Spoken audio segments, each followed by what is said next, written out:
friends, welcome back to Premo Cooks. I'm Danielle, and today I want to demystify the process of making beets at home. I'm gonna show you how to roast them. And that's my favorite method. I think it brings out the most flavor.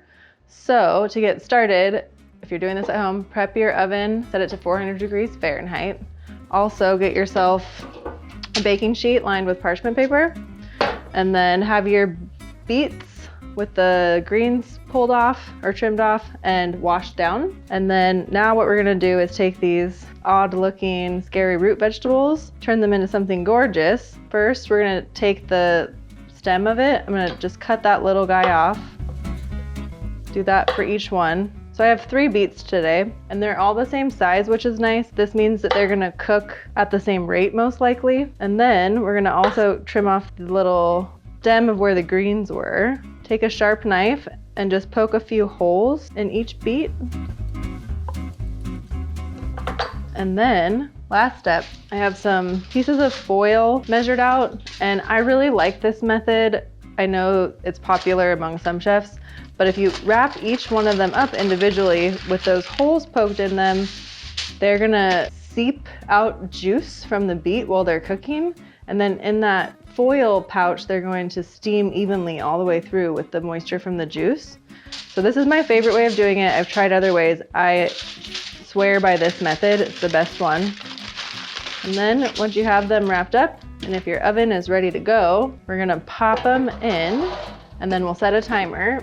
And those beets, let's see, smaller than my fist, so about this big, and they come in lots of different sizes. Those ones are on the smaller side, so the bigger ones are gonna take longer to cook. The smaller ones, I'm gonna set my timer for 30 minutes and check on them, but they could take anywhere between 30 and 40. And with the bigger ones, they're gonna take closer to an hour most likely. So we're gonna set a timer for 30 minutes, and then we'll come back and check on them, and I'll show you how to check to make sure that they're perfectly done.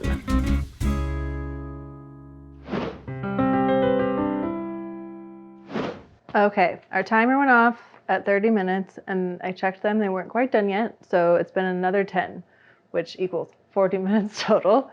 Now I'm gonna pull them out, we're gonna check them again. I'm pretty sure they're gonna be close to done.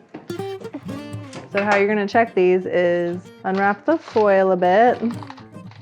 And I check each beet, not just one, because they're all slightly different sizes. They can cook at different rates. These ones are very close and similar in size, but it's still good to check each one individually. So what you're going for is you want your knife to go in without having to put any muscle into it. You want to slide in there without any effort. That one is good. That one is also effortless. Perfect. So 40 minutes for these small guys was perfect. At this point, make yourself a drink and chill out until these are cooled down, and then we'll move on to the next step. All right, my friends, our beets have roasted and they've been cooling for 20 minutes. They're easy to touch. So now what we're gonna do is take the skins off, and to do so, we're gonna need a tiny knife, a paring knife, something sharp, something small. What we're gonna do is, I like to start from the bottom where the root was, or the leaves rather, and cut this off, and then slowly get your knife under the skin a tiny bit, pull up, pull back, peel, and repeat until done. Okay, look at these beauties. Don't they look gorgeous now? We can cube them, matchstick them. I'm going to cut them into half moons because I would like to use them for a salad. So cut them in half, lay them on the flat surface, and then we'll cut them into half moons. Notice I've used my black cutting board for beets because the beautiful wood cutting boards that I have get stained very easily. Using something like this, I'm gonna have purple fingers for the rest of the day. So here we go. Are you ready?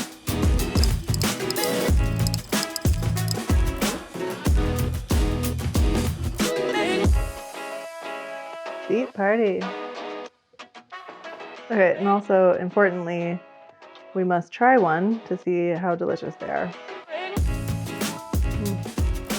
This method is perfect every time.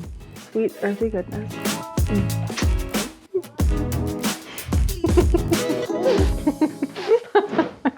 Are y'all ready to hear my rant about beets?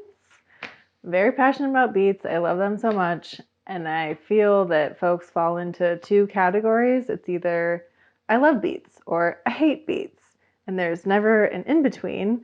In our household, we have a love beets person and a hates beets person. But let me tell you why beets are awesome and why I think you should find a reason to love them or a way to incorporate them into your diet without knowing that they're there potentially so that you can get the benefits from them. They're very nutritionally dense in minerals, vitamins. Do a search, read some articles, a quality article that is peer-reviewed, and learn about all of the health benefits. I think of them in my mind as being blood cleansers. They're really good for lowering blood pressure, opening up the blood vessels, which then equals brain health. They're really good at cleansing the liver, helping regenerate liver cells. So I find them to be a very powerful food medicine that if you have them in your diet every once in a while, they're going to do you loads of benefit and give you nutrients that you're not going to get from vitamins and supplements. So that's my rant about the nutritional benefits. So let's talk about the kinds of beets that exist. The three that I know of that are most common are the red beets that we use today. There's also golden beets, and I'm going to try to pronounce this right, CHIOGGIA beets. And those ones are pink and white. They're really beautiful, and you usually only find them in the fall season when they're in season. And the golden beets, same thing. You'll usually find them in fall. But red beets you can generally find sourced year-round. But all of them have great nutritional benefits, and I personally find them to be incredibly tasty.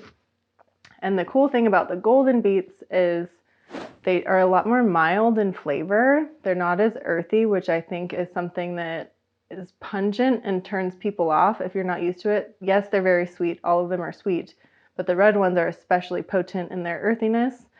Mr. Premo Cooks likes to say they taste like dirt. He's not a fan.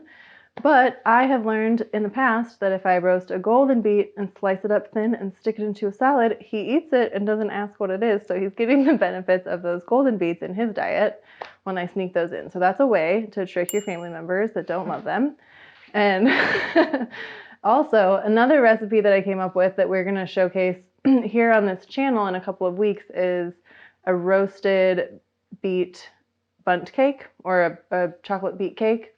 So I roast the beets and blend them up into this chocolate cake. They're super delicious. They taste like brownies, but the beets are blended in, and even Mr. Premo Cooks loves them. So, and he actually requests them sometimes. So that's another way to sneak the beets into the diet.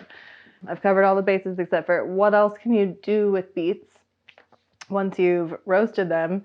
So salads. One of my favorite salads is spinach, roasted beets, blue cheese crumbles, walnuts, and a nice balsamic dressing. Pardon my voice. So what was I saying? Salads, and then you can also put them into a cake, like I said, or add them into soups and stews. They're really nice with red lentils, very complimentary. I also, another thing, if you're interested, comment below and I will share this with you. But if you put roasted beets into vodka and let them sit there for a while, you can infuse your vodka with beets. It makes this beautiful beet vodka. And I'm convinced you still get all the same benefits from it because you can drink a few of those cocktails and not feel as hungover the next day, which I like to believe is because it's regenerated in your liver cells. So beets are a great thing to have on hand. And if you already love them, you didn't need to hear all of those reasons why you should incorporate them into your diet. But hopefully this gave you the encouragement to try and make them at home and not buy them pre-made and packaged. So let me know how it goes for you, and good luck roasting beets at home.